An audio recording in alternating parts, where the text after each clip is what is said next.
seja bem-vindo a mais um programa cultural. Hoje vamos falar sobre literatura, mas mais do que escrita, a reflexão sobre a escrita. E é meu convidado de hoje um homem, um albicastrense, adivinhe-se, mas que já está radicado em Santarém há alguns anos, pois é meu convidado Rui Carreto. Olá, Rui, muito obrigado por ter vindo e por ter aceitado este convite. Nós encontramos-nos na rua. Na altura, eu pensei que estava a fazer um peditório. Afinal, reparei que vai ter uma edição de autor sim, sua. E então, porque nós estamos em tempos de contenção, estava a tentar recolher nomes de pessoas que pudessem querer... Potenciais compradores. Potenciais compradores, Exatamente. É isso mesmo. Eu já sei que a lista já vai longa. Mais ou menos. Mas isto deixa aqui a minha crítica ao estado em que, de certa maneira, a cultura está, em que tem que ser os próprios autores que são criadores e que já dão a este país aquilo que é a nossa identidade, que depois também têm que fazer um esforço económico para conseguir deixar-nos um legado, a nossa herança cultural. Mas antes disso, antes de entrarmos nestes assuntos mais sérios, tenho esta curiosidade: o que é que um homem de Castelo Branco faz aqui no meio do Ribatejo, que é quente como tudo?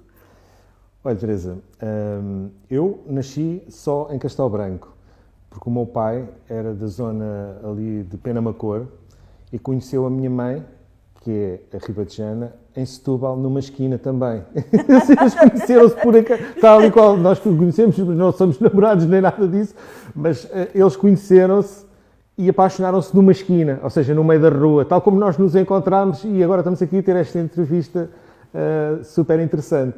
E, entretanto, eu morei na Covilhã até aos meus 5 anos, ou seja, ficámos lá para as bandas do meu pai até mais ou menos aos 5 anos, mas como a minha mãe era ribatejana, acabámos por vir para Santarém e tive 3 anos a viver até com os meus avós. Os meus pais montaram a casinha deles e, então, tive ali 3 anos até à 3ª classe e acabei por vir parar aqui e, deixa-me que lhe diga, não é assim tão longe Santarém de Castelo Branco. Na altura era, porque na altura não havia A23, não havia aquelas estradas todas, e eu lembro-me quando era jovem e partia daqui para visitar, portanto, a zona de Castelo Branco e ali a zona de Penamacor, era um suplício porque eram 4, 5 horas de viagem, agora é tudo muito mais rápido. Portanto, eu vim aqui parar, não por acaso, mas devido a um encontro fortuito que levou a uma paixão e a um casamento entre uma ribatejana e um não albicastrense, mas ali perto, ali da zona de Penamacor, e pronto, e nasci em Castelo Branco. A minha irmã, aliás, nasceu depois também na Covilhã. Ou seja, eu sou mais ribatejano. É mais ribatejano, acaba completamente. Por ser eu quando vim para cá, tinha 5 anos, portanto eu considero-me, claro, nasci lá, mas de espírito, entre aspas, sou ribatejano, sim, claro. E embora esteja a viver em Santarém, tem aqui uma relação muito estreita com Almeirim, mas nós já lá vamos. Antes de mais porque nós encontramos ali efetivamente quase à esquina. Foi exatamente. E tivemos a conversar na altura um pouco. E deixe-me dizer que os seus livros, portanto, o seu primeiro livro foi em 2011, que se chama Livrolândia, a Terra dos Livros. Este é de 2011 e tem este atributo da pontuação de 2014. E já está a preparar um outro, daí o tal peditório, entre aspas. Sim. Estava a recolher, digamos, assinaturas potenciais compradores. Exatamente. Estes seus livros chamaram-me a atenção porque, efetivamente, é quase um regresso, eu não vou dizer à infância, mas a um espírito primordial da cultura, que é o livro, portanto, este maravilhoso objeto Mágico. mágico, é magia, tem um universo, tem um mundo, é esta coisa que entra em diálogo connosco. Que é o livro, que é o primeiro seu livro, a sua primeira escrita é dedicada, digamos assim, aos livros, e este segundo, que é a tribo da pontuação. A vida que sentimental diz, dos sinais de a pontuação. vida sentimental dos sinais de pontuação. Embora não sendo um manual de como se colocam os sinais de pontuação, tem uma virtude, alerta para a importância de na escrita de uma estrutura com base nas pontuações. Eu diria que esse livro que a Teresa está a referir, portanto, a tribo da pontuação, nasceu, é engraçado, eu vou contar um bocadinho, muito brevemente a história, nasceu quando eu sou licenciado em Filosofia e uma vez num trabalho, já não me recordo para que cadeira é que foi, eu tive muito pouco tempo para o fazer, então escrevi o trabalho muito à pressa e quando entreguei, o professor gostou do trabalho, é um trabalho, já não me recordo, mas tinha a ver com qualquer coisa relacionada com a mitologia, e o professor só me disse assim, olha, uma coisa eu sei, você nunca vai ser escritor porque você não pontuou nada bem. E a partir daí, desse ditame dele, eu achei engraçado e comecei a imaginar uma história a partir dos sinais de pontuação, ou seja, nasceu de uma casualidade infeliz, de certa forma para mim, porque eu não tive tempo de fazer o trabalho como queria e de pontuá-lo como queria, mas depois a ideia foi lançada exatamente por um professor que me disse, você pontua tão mal que você, uma coisa eu sei, você nunca vai ser escritor. E a partir daí, não sei porquê, fez-se luz cá dentro e eu comecei a congeminar uma história com sinais de pontuação. Mas como a Teresa estava a dizer, e muito bem, o livro não é sobre pontuação. O livro versa sobre uma aldeia global em que os sinais de pontuação tornam-se os protagonistas da história, a personalidade das várias personagens que entram nesse romance é que está inspirada nos sinais de pontuação e versa sobre uma aldeia global. Por isso, nesta obra, todos os personagens têm uma arma e um instrumento musical para mostrar exatamente que a pontuação tanto pode dar musicalidade a um texto como pode ferir. Então é uma história, no fundo, sobre a possibilidade de uma aldeia global onde as diferenças nos podem criar ou crispação ou criar musicalidade entre nós. A pontuação é secundária e é apreensível através da personalidade dos personagens. Por exemplo, há uma personagem que é uma reticência, é a Tribolinhas, que ela é uma personagem feminina, ela não consegue levar os pensamentos até ao fim, é hesitante, e a pessoa aprende a pontuação, neste caso a pessoa não, mas por exemplo um jovem que não sabe pontuar ou quer aprender, vai aprender através das nuances daquela personalidade, o que torna a história mais interessante. Porque, no fundo, isto é uma metáfora de uma aldeia global onde a pontuação está a ser utilizada de uma forma mais subliminal e que apela mais a uma leitura indireta, digamos. Tanto esse livro, este dos sinais de... este, a tribo da pontuação, como o livro Holândia, têm como personagens principais livros e sinais de pontuação. Portanto, os sinais de pontuação ganham vida e os próprios livros ganham vida também. No livro Holândia, no primeiro romance, ganham vida e são eles próprios personagens. Eu acho engraçado quando Monte Cristo falar dele próprio, não é? A Odisseia. Portanto, são aqueles livros que fizeram parte da do cânon, não é? Literário, estes e muitos outros. A Divina Comédia, o Dante, que é um texto magnífico e achei, é engraçado. Que eu por acaso nunca li. É muito extenso, mas vale a pena ler porque tem coisas absolutamente... Está na minha lista. Está. Leia. Está na minha lista. Vamos lá, o que eu encontro nestes livros e o que realmente acho diferente, e creio que a nossa literatura, a literatura hoje em dia, neste século XXI, tem-se afastado um bocadinho desta metáfora, deste sentido metafórico da vida, afasta-se de... Porque a literatura não são só letras, não são só palavras, tem muito mais. Tem imagem, tem experiência das palavras. E o que eu encontro nisto, nós ao lermos os seus livros, entramos num mundo quase, como é que eu ia dizer, de plasticidade, cénico. Aliás, esse primeiro livro, A Livro Além da Terra dos Livros, foi escrito para teatro. por isso é que tem a personagem, tem indicações cênicas, ou seja, a obra inicialmente foi pensada para teatro, depois foi transformada num romance, ou se quisermos chamar numa novela ou num conto. Pronto, o livro é pequenino, tem cerca de 150 páginas. Mas é uma obra, como a Teresa estava a dizer, que é uma espécie de ver, uma espécie de cinema interior. Ou seja, como é uma história em que os livros ganham vida depois da meia-noite, entre a meia-noite e as 6 da manhã, eu imaginei um universo feito de cidades de papel, pergaminho e papiro, onde esses seres magníficos que ganharam vida à meia-noite têm uma vida paralela à vida humana e, no fundo, eu, ao utilizar os clássicos da literatura como personagem, estou, de certa forma, a falar do ser humano por via indireta, também por via do objeto livro. Como se costuma dizer, há muito aquela frase, não é? Todo o ser humano é um livro, e então todos nós temos também a nossa capa, todos nós temos as nossas lombadas, podiam ser as nossas costas. Qual é que é o seu livro? O nosso sistema nervoso podia ser o sistema de encadernação, por exemplo. Exatamente. E eu utilizo essa metáfora, essa analogia para falar dos livros, como se os livros realmente tivessem uma vida noturna, onde eles, de certa forma, têm uma vida paralela à vida humana, da qual nós não conhecemos. Pronto. É uma história fantástica, no fundo, mas com esta metáfora, esta analogia sempre com o ser humano, porque eu utilizo o fantástico não no sentido do fantasioso, de imaginar coisas que... É um fantástico, é o do género. Eu estou sempre a falar do ser humano, estou sempre a falar do ser humano. Quer na tribo da pontuação, quer na Livrolândia, eu estou sempre a falar do ser humano por via indireta, através, neste caso, do imaginário dos livros e dos sinais de pontuação.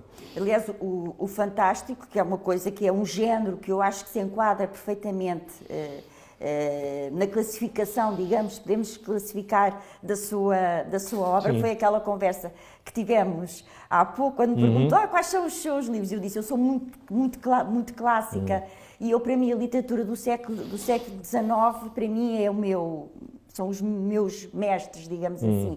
E esta, efetivamente, vai buscar um género, que é o género do fantástico, que teve uma divulgação no século XIX e que depois decaiu.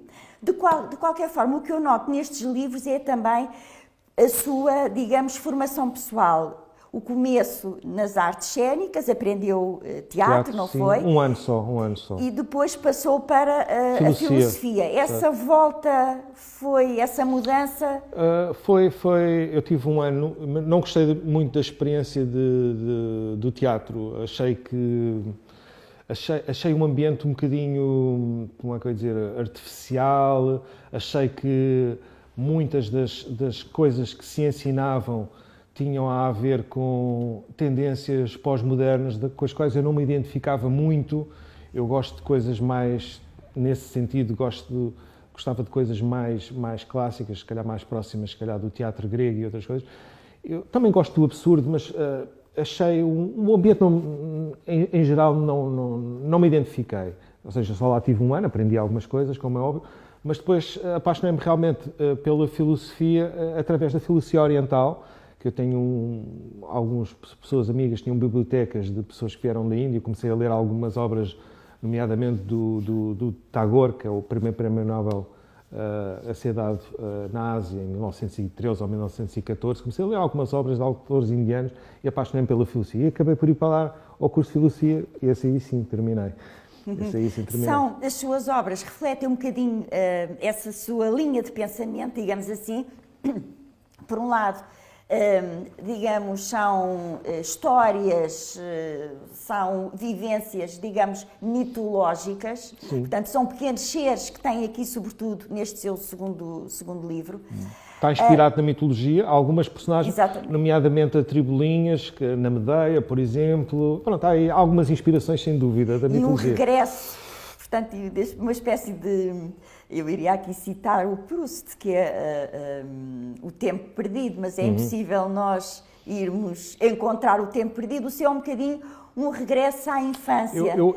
Eu tento trazer o imaginário da literatura infantil para a literatura adulta e tento, eu tento fazer, agarrar na tradição, daquilo que eu conheço da tradição, obviamente não tenho um conhecimento exaustivo da literatura, mas daquilo que eu conheço da tradição e dar novas formas a que esses mitologemas, essas pequenas ideias que estão imbuídas nos mitos possam passar para outras formas de imaginação, neste caso, por exemplo, a Tribolinhas, como eu estava a dizer, que é uma reticência que entrei como personagem, está inspirada na Medeia, mas, ou seja, a ideia passa para uma outra forma, mas mantém a ligação com a mitologia, mas trago-a, de certa forma, aquilo que eu tento fazer, trazer para o século XXI e para o imaginário, porque eu sei que muitos dos meus leitores são jovens, trazer essas ideias para novas expressões culturais do ponto de vista da imagem e do ponto de vista do conceito,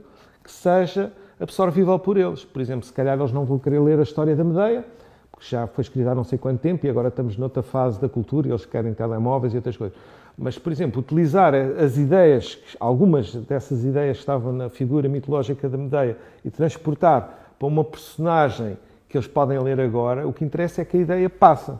E pronto, é um bocadinho essa ideia de tornar diáfana e tornar reluzente essas ideias que estão espelhadas às vezes nos mitos para que possa seguir em frente, não é? A cultura. É um bocadinho isso. Estes seus livros tiveram excelentes críticas? Não diria isso, não diria isso. São pouco conhecidos, pouquíssimo. Mas esse efetivamente é um facto. Eu li o que escreveu no Expresso o Vítor. Na altura, o Vítor Queiras, sim. Mas tenho esta pergunta. Então, este próximo livro é sobre quê? Temos aqui seres mitológicos, temos aqui muito também a ideia de folclore no sentido mitológico da coisa. Exatamente, também. E agora o próximo é sobre quê? Portanto, este livro, eu já tenho várias obras na calha e há de sair mais alguma coisa este ano, mas tinha um projeto que eu já tinha escrito há muito tempo, que era uma coisa que eu sempre quis escrever, que era uma história passada na Índia, onde eu, de certa forma, fosse aquilo que eu conheço da tradição indiana e transpusesse também essas ideias para públicos mais jovens. Pronto. Aquelas ideias, por exemplo, da antiga Índia, dos Vedas, da tradição mais milenar, da tradição do Shiva, daqueles deuses primordiais. Portanto, mantém-se a mitologia, o sentido mitológico mantém. E do folclore popular. Mantém. E tento trazer isso para que seja apelativo a novas gerações, porque um dos meus objetivos é também recuperar esse folclore mitológico, mas transportá-lo de uma forma, em formas culturais que sejam assimiláveis para outro tipo de leitores mais do século XXI. Portanto, eu tento fazer isso, uma obra que se chama A Bailarina e a Montanha, e foi por essa que nos conhecemos, que eu estava a fazer o tal peditório, entre aspas. Mas portanto, é uma obra que, de facto, vai através da essência do feminino, que a personagem que entra é uma mulher, que é aquilo que na Índia que se chama uma Devadasi, que é uma bailarina de danças sagradas, as danças do templo, e recupera um bocadinho algumas ideias da tradição indiana, obviamente juntando sempre a minha imaginação e obviamente que é uma obra de ficção, portanto não é uma obra de caráter histórico, e logo na introdução da obra também faço algumas advertências ao leitor de forma a que ele perceba o que é histórico ou de certa forma está alicerçado na mitologia e o que é invenção minha. Pronto, pequenas coisas também para a pessoa, embora não seja um romance histórico, é óbvio que me interessa e acho que é justo dar ao leitor essa diferença, de forma a que ele, se quiser fazer alguma investigação histórica, ele de certeza que vai encontrar algumas coisas que lá estão, mas aquilo que eu inventei está logo ao princípio também, e a pessoa sabe, olha, isto foi a invenção dele, mas pronto, eu acho que isso também faz parte de um autor, é de certa forma também trazer algo novo, não é? E eu também tento fazer isso. Vamos agora à parte mais pessoal. Então, afinal, o que é que o liga aqui a Almeirim? Olha, Teresa, o que me liga aqui a Almeirim eu tenho um profundo afeto por esta terra porque eu joguei aqui futebol. Eu joguei aqui, eu agora moro a 7 km de Santarém, numa aldeia que se chama Azoia de Baixo, no sentido para quem vai para Torres Novas, mas na altura morava mesmo em Santarém e jogava futebol em Santarém, mas eu não gostava das equipas de Santarém e não sei porquê. Uma vez vim à boleia para Almeirim, tinha eu 14 ou 15 anos, e vim aqui experimentar a União de Almeirim, fazer aqui uns treinos e gostei muito, gostei do ambiente. O treinador também gostou de mim e acabei por começar a vir aqui jogar futebol. Joguei aqui 2 anos, na altura até joguei acho que era o Distrital de Juvenis e depois joguei no Nacional de Júniores, na altura até contra o Figo e não sei o que, tínhamos assim uma equipa primeira, já há bastantes anos. E tenho aqui amigos que deixei aqui que já não vejo há muito tempo, alguns de vez em quando revejo, porque encontro-os em Santarém, mas eu lembro sempre de vir de autocarro ou vir à boleia para aqui 3 vezes por semana jogar futebol, e ir ali para Almeirim, pronto, e sair aqui em Almeirim. Portanto, acabou por ser uma espécie também de segunda terra durante 2 ou 3 anos aqui. Além de Santarém, vinha mesmo muito para aqui. E agora, também há uma hipótese de voltar outra vez ou de manter aqui uma ligação ao concelho, não é? Acho que uma das suas obras vai passar a teatro. Sim. Eu tive com um centro de estudos das fazendas, agora não me recordo o nome da pessoa em questão, mas é a filha da dona do centro de estudos, não sei se chama Margarida. Ela disse-me que gostava de fazer a adaptação para teatro desse meu primeiro livro, O Livro-Holândia, a Terra dos Livros. Sim, eu disse que ela tinha toda a liberdade de fazer, segundo a criatividade dela, não tinha que necessariamente seguir a obra em si, podia fazer, até mesmo que seria difícil, porque teria que arranjar vários cenários diferentes, mas que ela teria todo o gosto se ela quisesse fazer. Então, em princípio, é possível que daqui por uns meses já aí qualquer coisa. Sim. É um livro efetivamente muito cénico. Aliás, como eu estava a dizer à Teresa antes de começarmos a gravação, tem exatamente as indicações cénicas, tem aquela coisa que foi escrita mesmo para teatro e foi editada exatamente assim. Embora não seja bem teatro, porque não há aí o ato 1, ato 2, não há nada disso, mas é uma mistura de romance com teatro, a forma como está escrito. E isso deve ser realmente engraçado, saber a perspectiva do Conde de Monte Cristo, da obra em si, o que é que a obra acha de si própria ou o que é que pensa. Sim, a obra não é bem... Sim, também tem essa vertente, mas sobretudo a obra... ou seja, as personagens que entram aí são mais no sentido de serem coadjuvantes na própria história que eu quero contar. Não é uma obra reflexiva sobre as próprias obras, embora isso também se possa encontrar. É mais uma obra em que elas entram na altura apropriada para eu contar a minha história. É mais isso. Mas eu ainda hei de fazer uma segunda edição em que junte mais as duas coisas, em que explore também essa dimensão psicológica das próprias obras. Mas por isso teria que ler muita obra. Pois, isso é muito. Estas todas que fazem aqui referência, é obra mesmo, ler esta obra toda. Começou a escrever em 2011? Eu já escrevi antes, mas publiquei em 2011. Em 2011. Portanto, tem lido muito ao longo da vida. O que é que acha como é hoje a escrita? Ou como é que hoje se vê a escrita ou se aborda a literatura?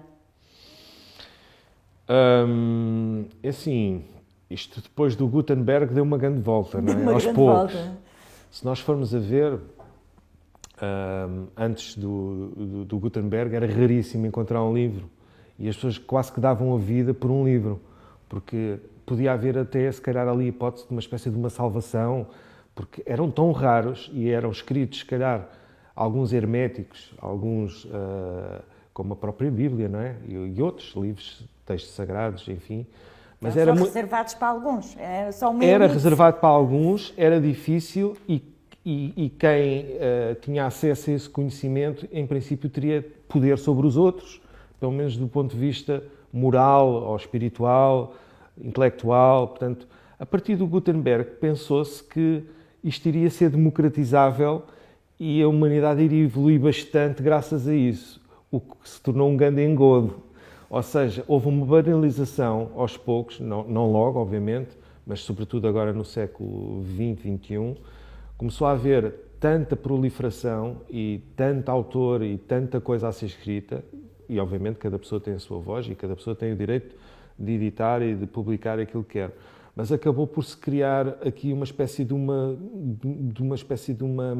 como é que eu ia dizer, não é um excesso de democratização, é, sobretudo, uma loucura coletiva também, porque há tantos livros a serem publicados todos os dias e tão poucos leitores que é um bocado esquisito.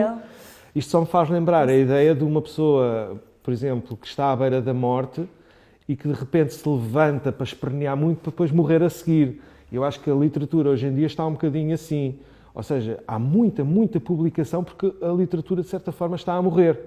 E é como se fosse o último grito de uma arte que supostamente já não é tão arte assim, porque já está um bocadinho banalizada por vários motivos, não vamos entrar por aí agora, mas que, de certa forma, parece que está a morrer, é a ideia que eu tenho. Embora haja porque já não se lê, porque dificilmente... Exatamente.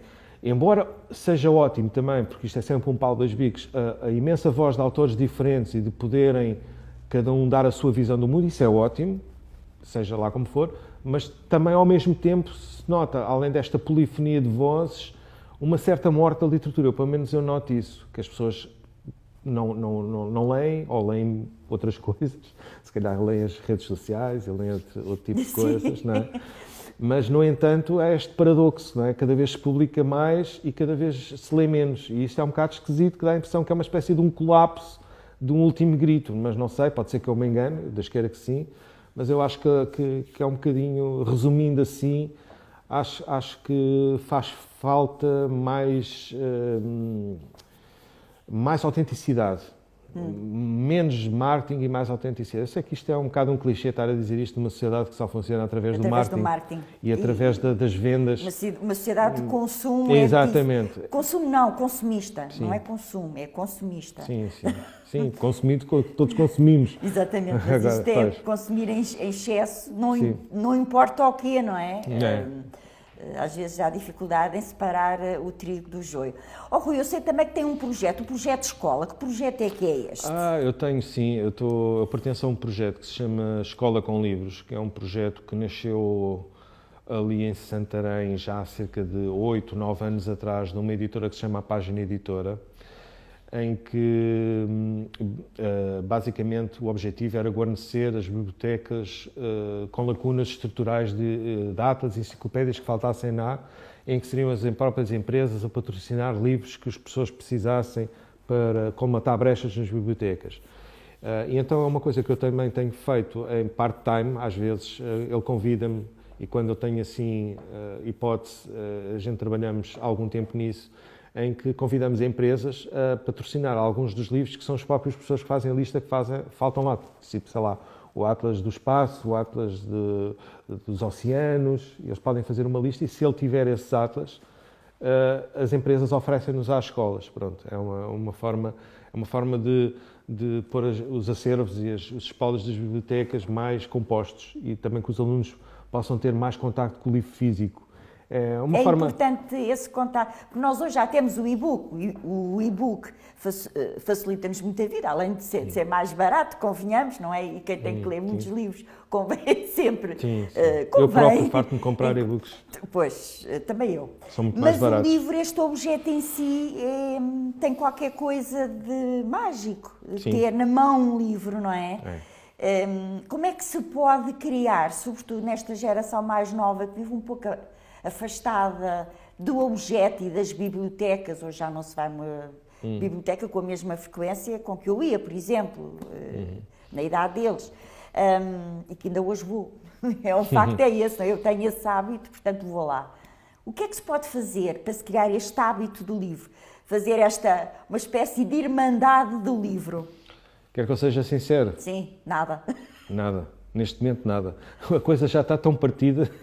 Ou seja, tudo aquilo que se devia ter sido feito, devia ter sido antes deste emergir brutal da técnica. Ou seja, dos aparelhos técnicos, dos apetrechos técnicos, dos entretenimentos a todos os níveis. Ou seja, devia-se ter posto muito mais a cultura humanista à frente da cultura tecnológica, já há bastante tempo atrás, e utilizar a tecnologia e todos estes apetrechos tecnológicos como coadjuvantes e como auxiliares da cultura humanista e não vice-versa, não idolatrar a ciência e a tecnologia como se fossem uma espécie de uma nova religião, os aparelhos, não é? Antigamente tínhamos os deuses gregos, agora temos os smartphones e temos os aparelhos que fazem a vez dos deuses gregos e nós idolatramos esses supostos deuses gregos. Estava-me a lembrar, não é?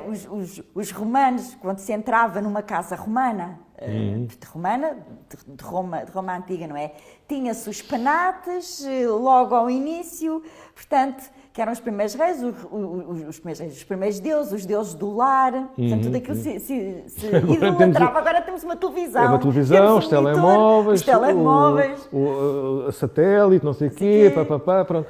Ou seja, nós estamos a cultuar, e eu acho que isso é profundamente errado. Eu sou absolutamente a favor da ciência e da tecnologia, atenção. Claro, não. Só que é que eu acho que a ciência e a tecnologia têm que estar ao serviço do homem e não vice-versa.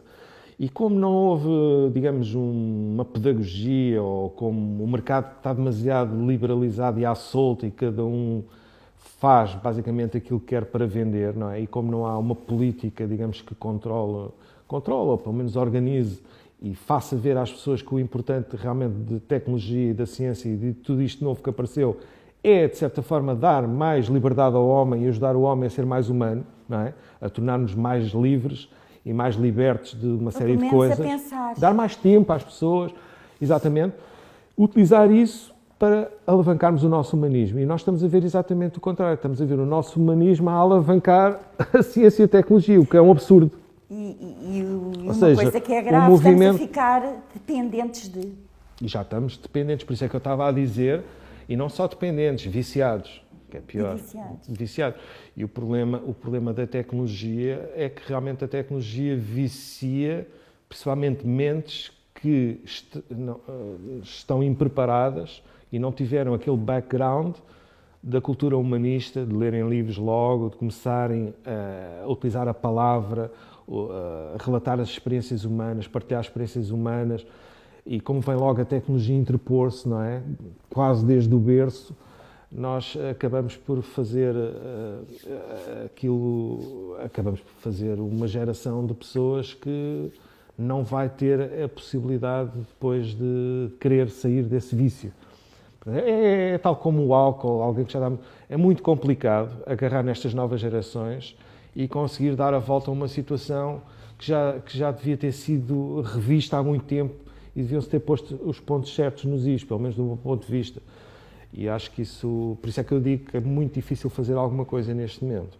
Eu não quero estar a dar um tom pessimista, mas estou a tentar ser o máximo realista. Não quer dizer que em próximas gerações não possa haver mudanças, mas pronto, eu acho que nesta fase... Mas para isso é preciso mudar o conceito que a própria sociedade tem sobre cultura. Exato. E como pensa a cultura. E exatamente. Assim não vamos muito longe. Não, assim não vamos. Não vamos. Rui, muito obrigado por ter tido um bocadinho de tempo para estar aqui à Quando conversa quiser, estou já à vontade. Muitos sucessos para o seu próximo livro e para os outros que virão a seguir. Onde vir. Depois farei chegar. Obrigado, Rui. Nós ficamos por aqui. Hoje foi um dia para refletir sobre os últimos suspiros da cultura. Já sabe, todos os momentos são momentos para a cultura. Fique bem.